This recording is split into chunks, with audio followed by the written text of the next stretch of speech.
Okay, well,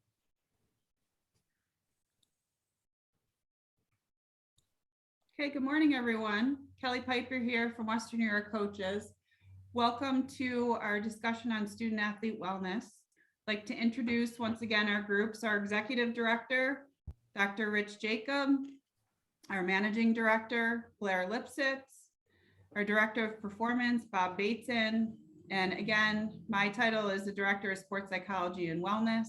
I'm Kelly Piper. So it's great to see everybody today. We're going to talk a little bit from kind of a 30,000 foot view around student athlete wellness. And when this topic comes up, I think as coaches and as parents that are looking out for the best interests of student athletes, I think the best way to start this conversation is to really think about student athletes holistically. And so when we see the title student athlete, sometimes I'll talk to them about how it really should be kind of a double hyphen there, and that we say human dash student dash athlete, because really they're human beings first. And I think that's really kind of the point of our conversation today. So just to review quickly our mission, Western New York Coaches, rooted in experience, research, passion, and creativity. The mission of Western New York Coaches is to foster excellence in performance and well-being of coaches, athletes, and teams through sports psychology, holistic education, mentorship, and professional development. Oops, it's like I'm frozen. Okay, so just to define, again, wellness from just a general standpoint, there are a lot of different models out there. Most importantly, again, when we're thinking about wellness and athletics, we want to think about not just physical wellness, but we want to think about the whole person. So the Global Wellness Institute defines wellness as the active pursuit of activities, choices, and lifestyles that lead to a state of holistic health. Wellness is not a passive or static state, but rather an active pursuit that's associated with intentions, choices, and actions as we work towards an optimal state of health and well-being. Second, wellness is linked to holistic health. That is, it extends beyond physical health and incorporates many different dimensions that should work in harmony. So again, as coaches, when we're thinking about how we can send this message clearly and consistently to our student athletes about the value of wellness, we really need to approach it and making sure that we're not just placing value on the physical wellness piece, which is, a hugely important, obviously, baseline for our student athletes to be able to have the self-awareness and body awareness to be able to manage their physical well-being, and that we're guiding them along the way, but that is only one piece of the puzzle. So this multidimensional wellness model, it includes what the Global Wellness Institute says is at least 6 dimensions. So along with your own coaching style too, and kind of your own philosophy, you may have sort of additional pieces that you want to make sure that you're instilling value in your athletes as well. Just again, for this as a baseline. So the physical dimension, nourishing a healthy body through exercise, nutrition, and sleep. The mental dimension, engaging the world through learning, problem solving, and creativity. Emotional is being aware of, accepting, and expressing our feelings and understanding the feelings of others. The spiritual aspect is searching for meaning and higher purpose in human existence. Social aspect is connecting and engaging with others and our communities in meaningful ways. And the environmental piece is fostering positive interrelationships between planetary health and human actions, choices, and well-being. And when I see that one specifically, the social environmental pieces, I'm thinking of team culture, relationships that we as administrators or coaches are having with student athletes, and how we're creating a safe space for them as well. So as we kind of transition to talking specifically about student athlete culture, so we want to remember that wellness is an active process. So it's not something that we may be instilling tools that the student athletes are going to be using in the same exact way across the lifespan.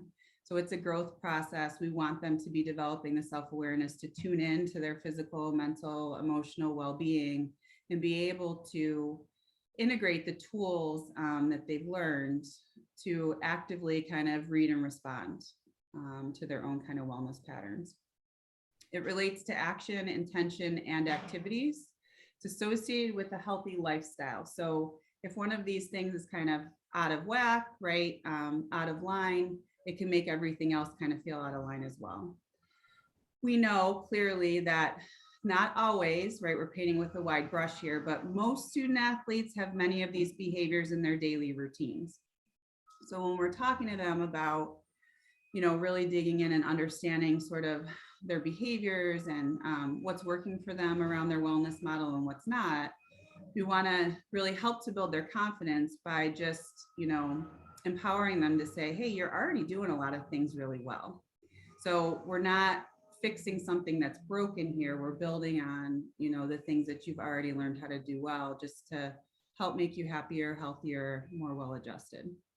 And so the key is balancing towards holistic well-being and not just performance. And we know the research supports this on one side of the fence and the other, right? That student athletes who are very closely tied to their athletic identity, they're having a positive performance, can, enhance their feeling of well-being, and their overall well-being and sort of aligning this model can also enhance their performance. That's so important, Kelly. You, when we talk to the youth coach, it's like, it's foundational, so very foundational, even before talking about basic movement or basic fundamentals of the specific sport. And I think that it's important just to remind our coaches, it's baby steps, like you say, and you said in your first statement, their wellness is an active process. So this awareness of all these aspects of wellness, I would, say to the coach, do not be overwhelmed, because it is a process, and it starts with the foundation of helping people understand themselves and becoming more aware. So that was an important slide. Thank you. Yeah, on this point also, Kelly, the component, and we've experienced this, and it takes a lot of effort on the coach's end because we really had to implement it, the nutritional component. When you think about it, they get up early in the morning, they go to school, they're in school, and there's not really time for them to fulfill what they really need nutritionally as an athlete.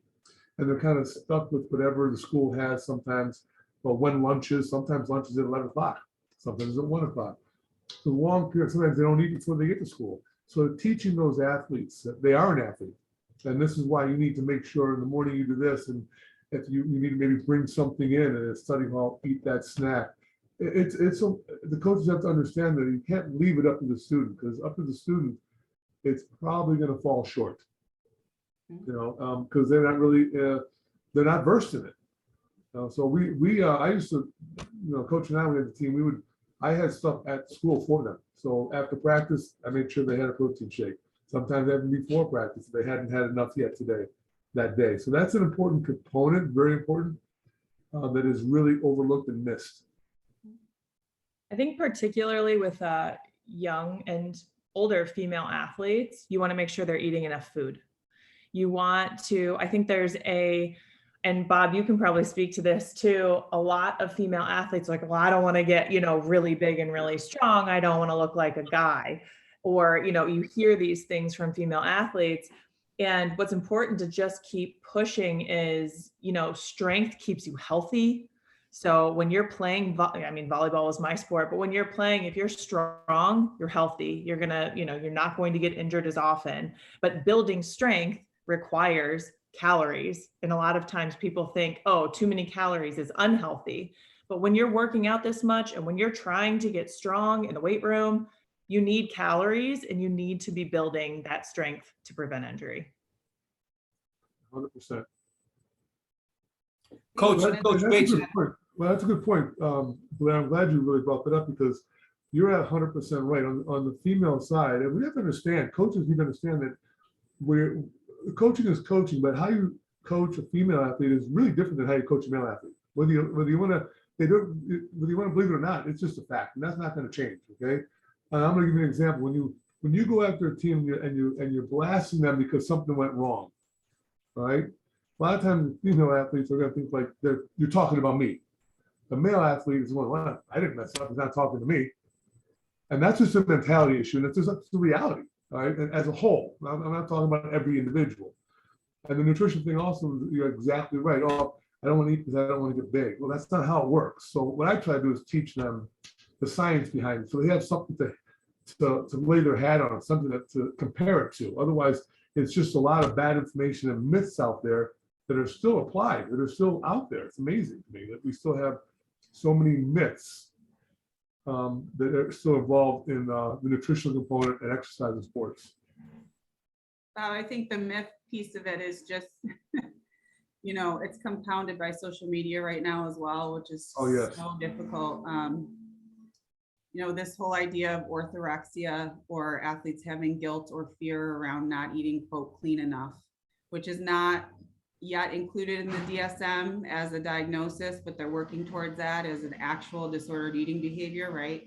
But the tendency comes from, or has been fueled by, right, these clean eating narratives, right? So I think it's been difficult enough, especially, particular sports have such a culture too on less is more, leaner is better, and so they see it in each other. Some of them, may feel like they're being shamed by their coaches, or they plate shame each other, just and not necessarily with the intent, with some sort of malicious intent, but it's because they've been socialized to feel like less is more. And I think, as coaches, we have so much work to do to help negate some of those messages they're receiving. There's no such thing as a bad food. It's everything in moderation. That's interesting. I just said it's different sports, different body types. People look at other body types. I am very, very tall, right? I'm never going to look like a gymnast looks. Like my body type probably won't be that. And that's okay, because my body type is different and helped me play volleyball. And so kind of those, some of those issues as well. Yeah, and it seems it's very complex, of course, because at the end of it, it's each individual has their own program, right? I mean, Coach Bateson, you're talking to one player, talk to the other player, a whole different goal set, whole different, as you say, body type and physical goals. It can't, there has to be some basics that we can share as youth coaches. The foundation, coach, you're right. The foundation has to start with that. Then you can expand off of that. Right. And individualize it. As once you laid the foundation, then we can expand off the foundation, whether it's exercise and nutrition. It really lays out the same. We have to still have the foundation, and then we can more personalize it as you go per person. Yeah, and you say, I do hear you say the same thing in strength and conditioning. Any other thoughts on the physical wellness piece before we move on? The last thing that I want to say is that the results will help. If for us, we got a new strength coach and we were lifting hard and we were lifting a lot. And then we started doing some of our jump tests. And I said, I went up 4 inches in my vertical in one spring, in college, when, you think you've already sort of peaked at that. And so when those results come, then you trust that process and you kind of trust in how that's going to help you as an athlete. That's a great point. I think on the sleep piece too, there's just some really fascinating research that continues to emerge on, and in talking with the athletes about it too, just to kind of normalize for them, as human beings, we don't need research to tell us how it feels different when we're well rested versus when we're not, right? It impacts our mood. It can, obviously impact our energy, in and out of sport, but just, the impact on our immune system and repair and recovery and reaction time and injury prevention, and how our body, absorbs nutrients and uses the food that we're eating and all those things. I think that's a great hook for our student athletes to be able to, if it doesn't create enough value for them just from a general health perspective, if we can link it to performance, and how, we know that them getting really reparative, restorative, consistent sleep helps them perform better.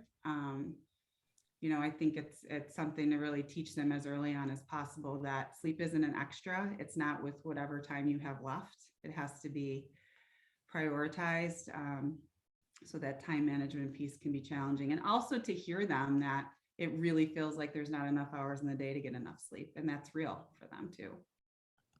How do you help them sort of calm down, Kelly, when you have an athlete who struggles with sleep, probably because of emotional wellness, right?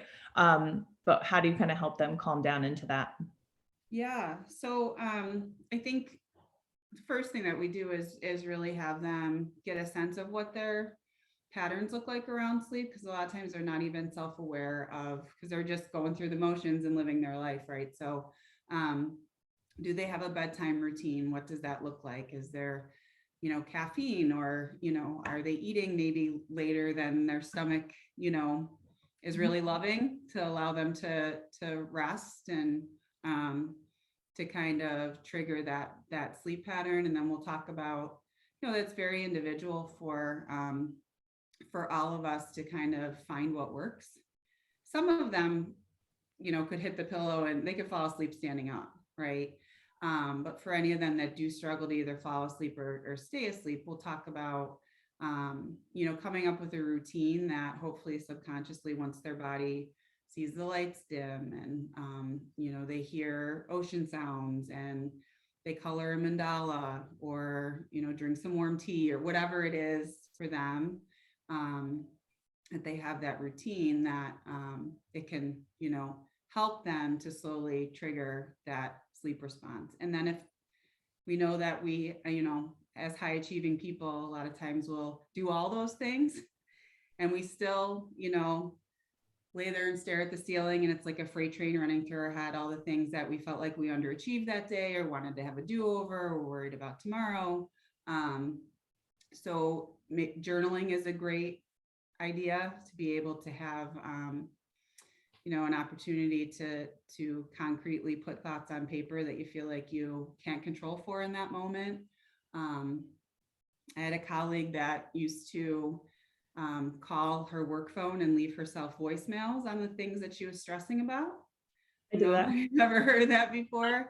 Myself. But again, it feels like it's out of your head and it's landed somewhere, so that you can come back to it in the morning, because between 10 or 11 and 7 or 8 in the morning, there's nothing you're doing right to be able to control for, how you're going to take the next steps and whatever's going on the next day. So, so those are kind of some key pieces. And then clearly, if we still struggle, then we talk to the doctor. Yeah.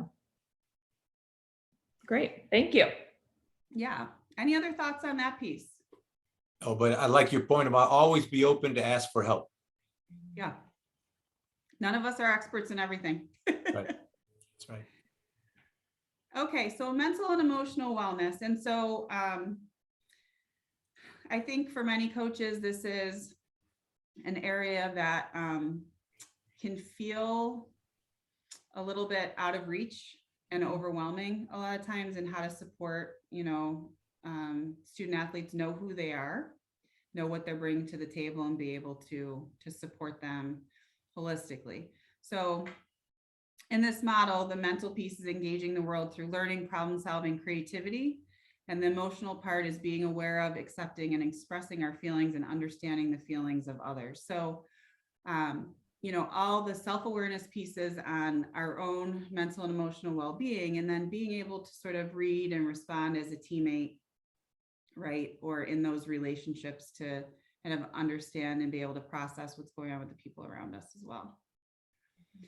So some risks around mental wellness for student athletes or high achieving people in general. Being high achieving, just kind of as a trait, we know is a risk factor for consistent mental health. It just is. because what often happens is the line in the sand continues to move. So no matter how much we feel like we're achieving, it's difficult to find true fulfillment and joy. Once that achievement happens, it's like, well, that's what I should have been doing anyways, on to the next thing. So to really allow it to fill our cup can be difficult, and that can feel overwhelming. Being goal-oriented, being perfectionistic. Many of our student athletes have their identities very much wrapped in their sport. So having conversations about, if we took sport out of the equation, who would they be as a person? And to really explore that, they're beautiful human beings with amazing souls and bright futures. And, sport is what they do. It doesn't have to be who they are. But that can be really complicated and really impact their mental health when sport isn't going the way they might want it to be going. Chronic fatigue is a huge factor in, again, consistent mental health. So days that we feel like we're, haven't gotten enough rest, or it doesn't feel like there's a light at the end of the tunnel, or we're just exhausted, it can be tough to be hopeful. Many student athletes will say they feel overscheduled. This is kind of a catch-22, as probably many of you that are hearing this talk will say, you feel also most comfortable when you're the most scheduled, because it's your routine and your comfort zone that you've pretty much always known. So when you have free time on your hands, you don't know what to do with that. But when compounded without a day off or without vacation built in, or even just pieces of the day that feel like your own to engage in self-care that you've set aside, it can feel very out of control. Lack of time for extras or to pursue other hobbies.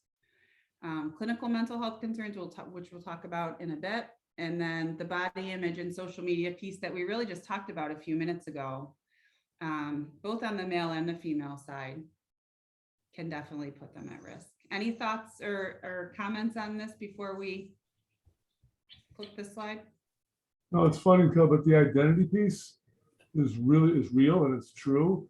And aside from these student athletes, the high school and the college, where that is even a bigger problem is at the professional level. When guys are finished, or when girls are finished, when they're finished playing, and that's their only identity, they don't transition well into something else. And we have a lot of problems.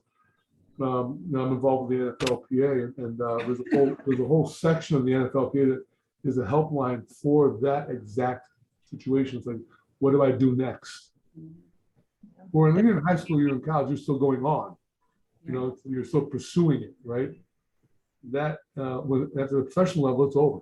What do you do? And their identity is so wrapped up in them as that athlete in that sport that they don't transition well to the next level. A lot of them end up broke and no job and homeless. And it's real. It is real.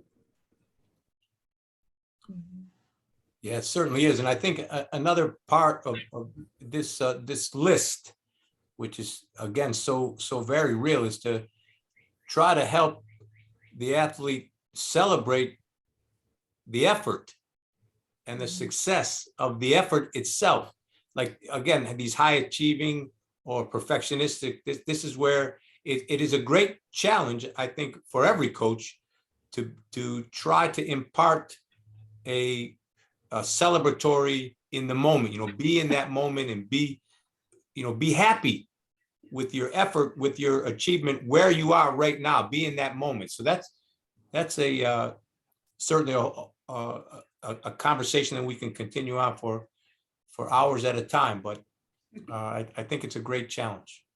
It is, Coach. It's like I keep going back to for some reason on that page, the identity wrapped up in your sport, it keeps popping out at me like it's in bold letters right now, because I've been involved in that with athletes at all levels and professional level as well. And I've watched some athletes try to, denounce that, I'm a football player, I'm a hockey player. And they want to be known as more than that.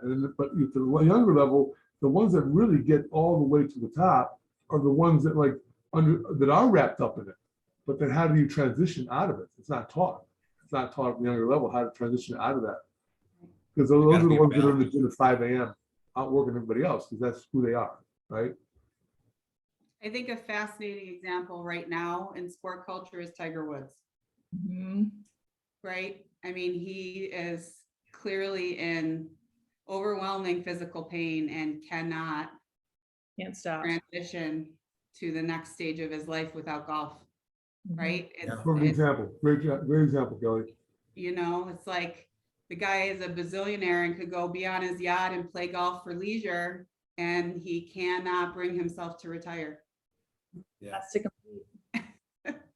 And Has it's, to compete, has to I compete. think what it is, you know, obviously it does get worse as you get into the professional and you keep going with it because you're more practiced. I mean, the longer you stay in it, the harder it is to get out, you know? And we're talking about this like this is an unhealthy thing. Like there are so many wonderful things about being an athlete, but I'm looking at this list and I'm like, check, check, check, check, check.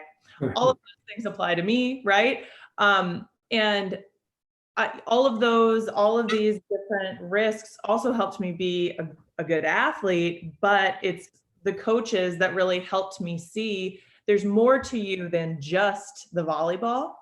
And so, you know, one of mine knew that I loved to read. One of my coaches did. So we would go on, you know, talking about whatever I was reading or whatever was interesting to me in my classes, or maybe a political event that was going on, and made sure that we understood that there were other areas of interest, you know, for us as people, and really sort of leaned into those to get to know us a little bit better.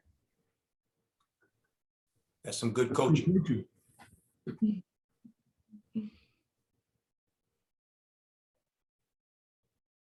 So great segue, Blair. What Oh, positives do you see in them? So on the positive side, right, is, you know, and just like anything else for us as humans, you know, strengths remain strengths as long as they're not overused, right? So we know that, you know, most athletes, they're a baseline healthy, vibrant, well-adjusted. They're doing a lot of things well to be able to manage and juggle everything that's on their plate. Diligent work ethic, loyal, family focused, intentional in the classroom or whatever other area of their life, as well as in sport. We know, especially this current generation, they're very well connected. They will also tell you that as connected as they are, they feel very isolated because a lot of their connection is through social media. But they're very well connected and very well informed. They ask a lot of questions, right?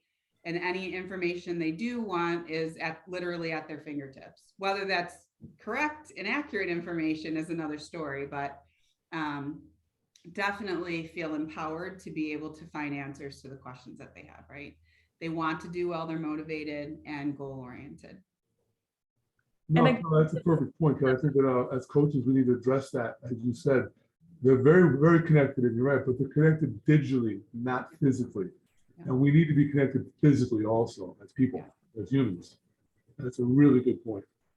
Yeah, and I remember when I was coaching and I would tell them positive things because I feel like their generation always gets oh, you guys are always on your phones and you're always this, and millennials are, well, now they're not millennials, but you know, they got a lot of negative feedback for just who they are as a generation, but they really didn't have any control over, truly.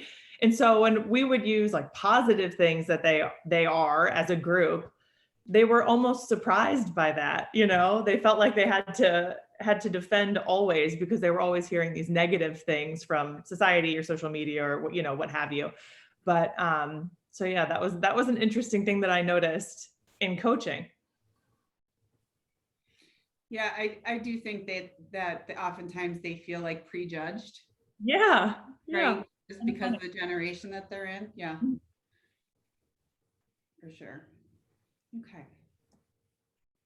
So this is what, you know, athletes will tell us. And again, we're painting with a wide brush here. This is not, you know, across the board in every athlete. But this is a pretty overwhelming list.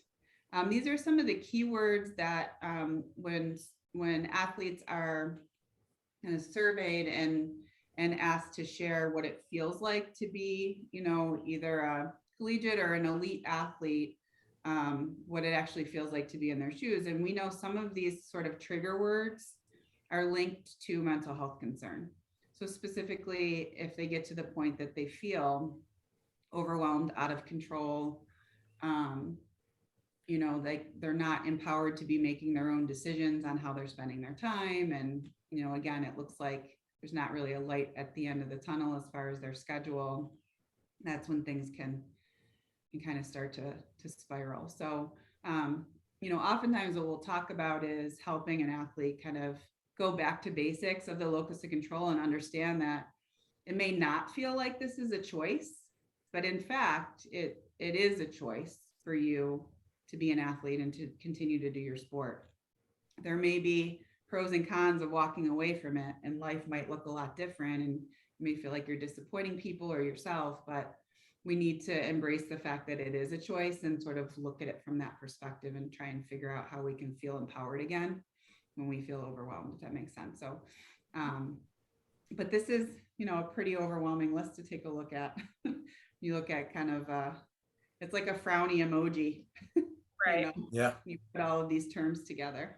But it's a good list for coaches to be able to come back to, just even the keywords that you talk about here. You know, if you have an athlete come in and talk to you and say they feel overwhelmed, I think that's, coaches need to know that word specifically is one that, okay, maybe we need to seek outside, you know, help or assistance, or have somebody else come in and talk to the team or talk to that individual. So just that they know that other people exist to help with that, because it can be, you know, hard for coaches to know when to take that step.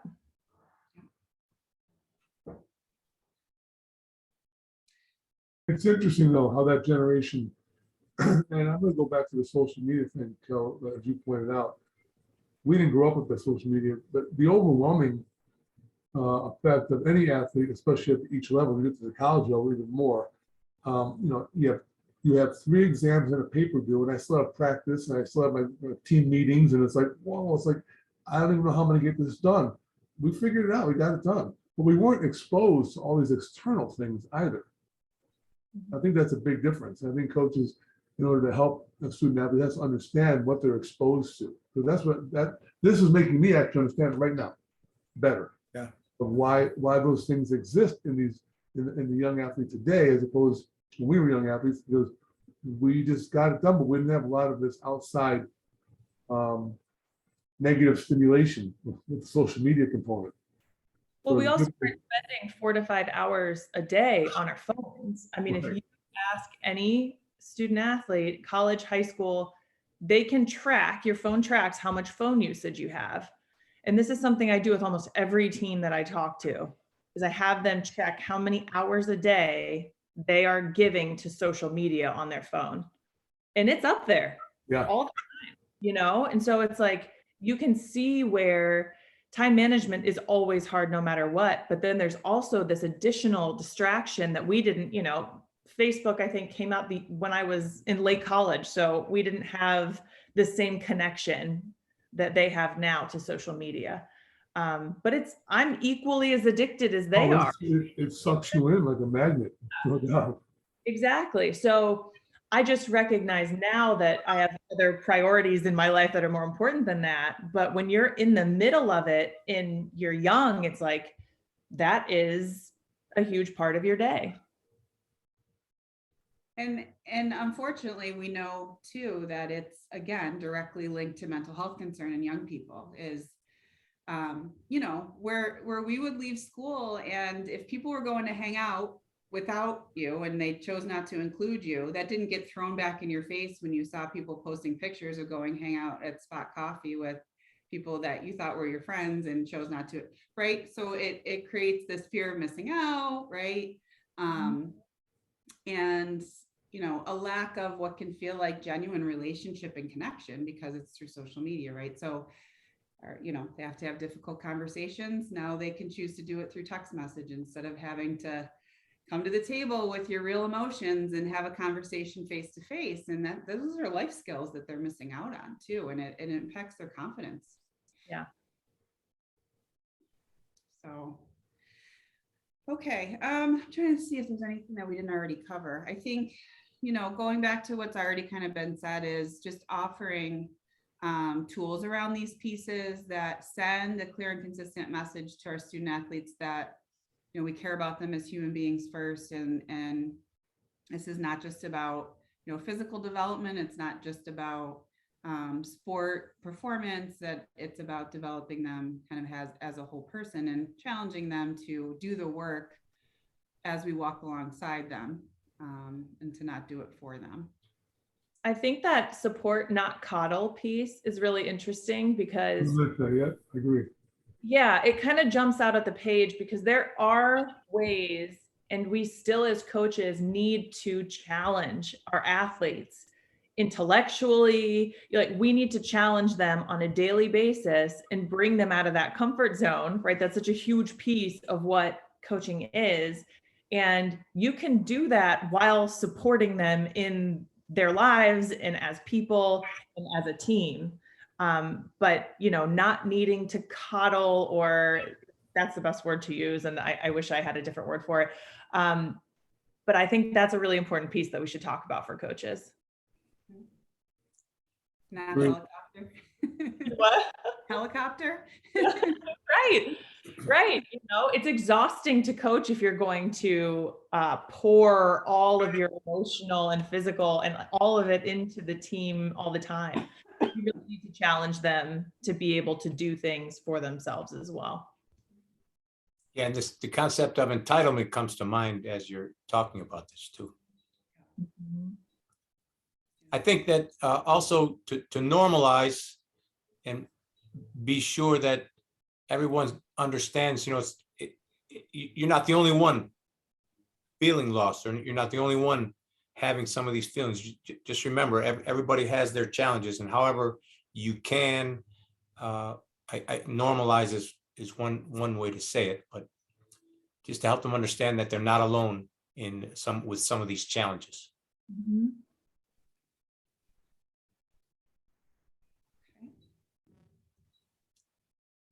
Okay, switching gears a little bit. Dr. Jacob, you want to talk a little bit about spiritual wellness?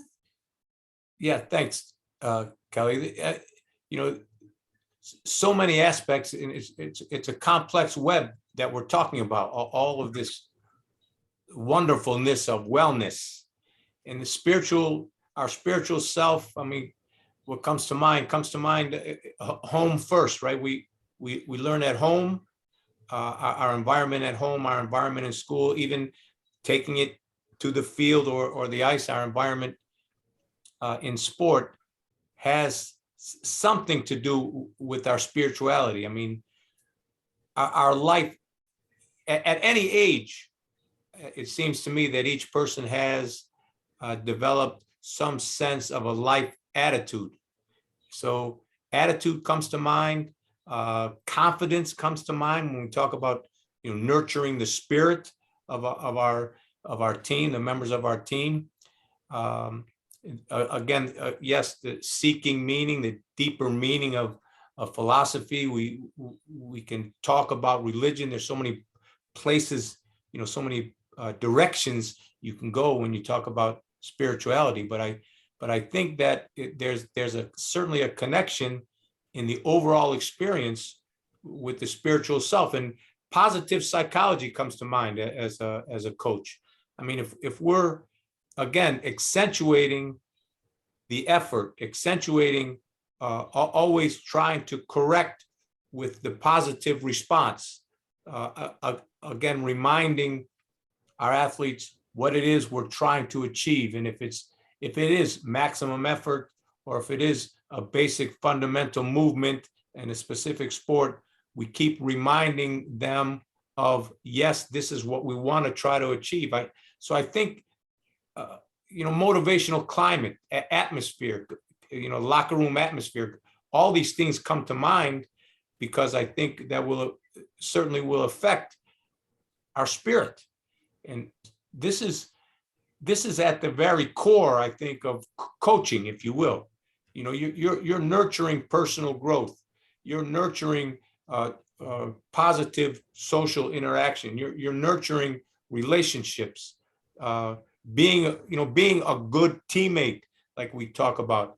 This is part of our spirit, and I can, as you see, I can get lost in talking about this because there's so many varying aspects, but at the core, it's how you're feeling, right? It's how you're feeling and what kind of experience you're having. So we as youth coaches have a remarkable, an unbelievable opportunity to nurture the spirit of the young if we're fostering the proper principles of participation, of cooperation, of again, I've repeated it a couple of times here, but you know, you are always a winner when you try your best. I will always believe that. And if we can foster this kind of atmosphere as coaches in the environment and helping the experience, we're in fact nurturing the spirit of each individual. Human student athlete. Yeah. The other piece that comes to mind here too is that diversity and inclusion piece that I think is, you know, important to foster too, is, you know, that it's a safe space for people to, you know, of all backgrounds and all faiths and all beliefs to, you know, feel like they're equally accepted and valued too. And that, you know, we may often have our athletes at an opportunity, you know, a stage of their life where they're really exploring who they are and exploring their belief systems, and just to welcome those conversations. And not put your own on them, right? As coaches. Just to, you know, to create a space where everyone is, and it's okay to say, I'm not sure yet what, you know, what I believe about that. And, you know, I'm working through that, you know, I'm not sure what, you know, my spiritual beliefs are, or Yeah. wherever they may be. So great. Thank you. And Blair, wrap us up. So we talked a lot about student athlete wellness, and obviously that's the main piece of this, but I wanted to use this slide to talk a little bit about coach wellness and how coaches connecting and engaging with others can be meaningful for them, but also they can use it as a way to prevent burnout, to, you know, learn new things.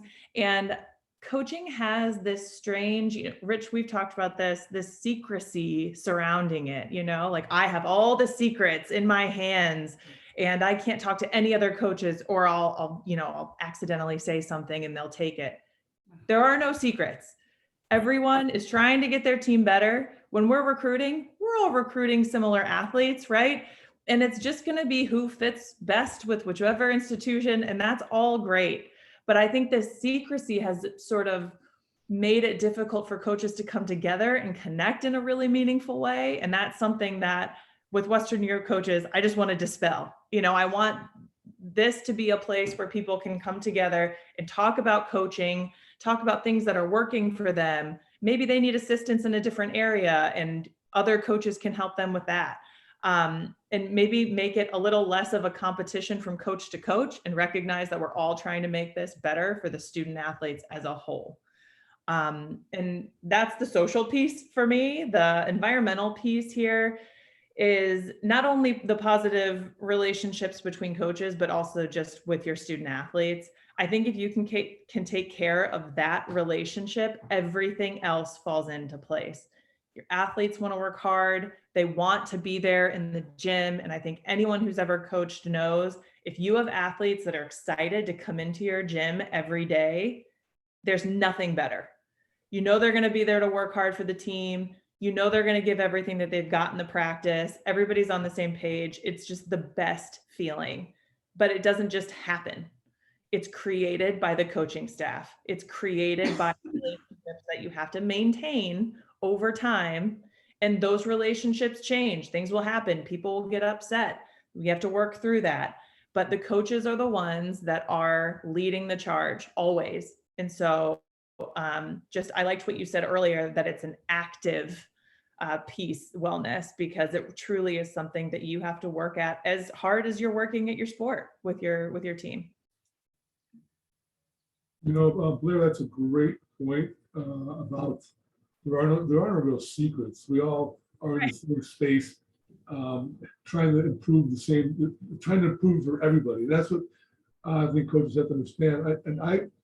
When I attend these conferences like the National Strength and Conditioning Association, the NSCA, which is back in person this July, and I would talk to different strength coaches, and I would that ask me, I give them exactly what I'm doing and how I'm doing it. And they're like, wow, you're really open with your information. And I'm like, well, I said, how do we get better as a whole? This isn't just my information, might be my concepts, my theories and my things I put together, but if I can't share them so that everybody gets better, we're just standing in the same spot. Exactly. Listen, exactly, it's a really important point. And there is that little bit of like tension at first of these conferences where everyone's got their jockeying for who knows more, right? And I just spill it all out. You can all have it. It's for everybody. That's how you all get better. And that comes back tenfold. So don't ever try to isolate yourself like you got all this, because it'll never work. Yeah, don't, To do like the hand clap instead of the reaction when you said that, like, you know, I just agreed to what Bob just said. I think it's super important.